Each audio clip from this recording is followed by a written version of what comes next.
2016 is seeing emerging high-growth economies such as Turkey struggling with a number of issues: comparatively lower economic growth, high inflation, depreciating currencies and uncertain geopolitics.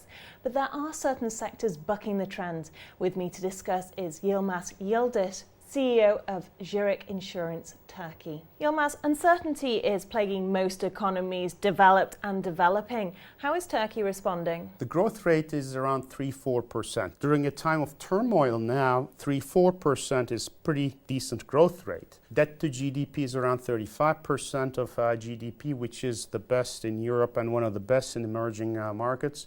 Budget deficit is around 1.5% of GDP. The low indebtedness actually reduces volatility and uncertainties that may come. There has been the mistake of putting all these countries, emerging countries, into one bucket and assuming that they all have the same characteristics. But what's happening in commodity importing countries, when the commodities prices actually go down, these countries benefit. And Turkey is one of those. And according to latest statistics, Turkey will benefit at least $25–30 billion from the reduction in oil and gas only. And if you add a strong banking sector to that and good infrastructure, I'm quite optimistic. And the insurance sector, how does that fit into this? The insurance sector is very much related to what happens in the financial sector. Since the GDP growth rate decreased from 6-7% down to 3-4%, we see a similar trend in the insurance sector. And the insurance sector, we have three big segments. One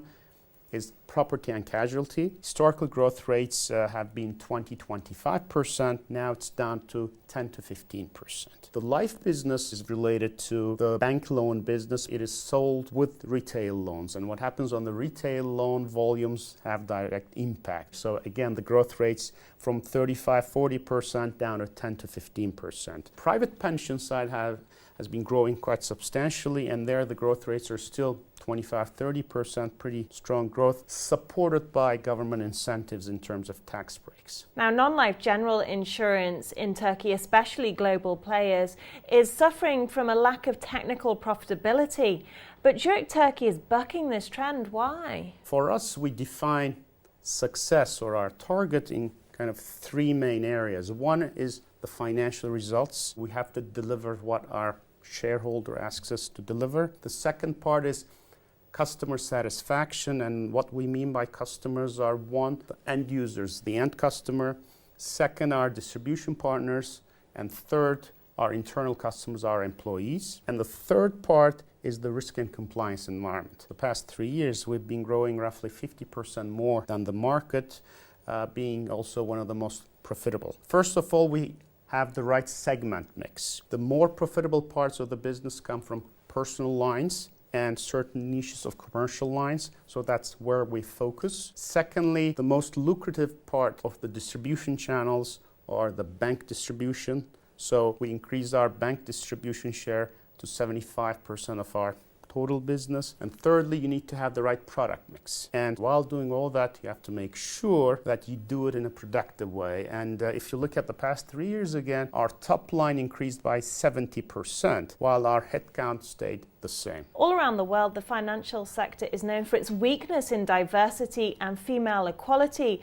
How do you deal with this? We started that about 3 years ago. And we said, look, within the company, we will reach 50-50 female-male ratio. We have achieved that.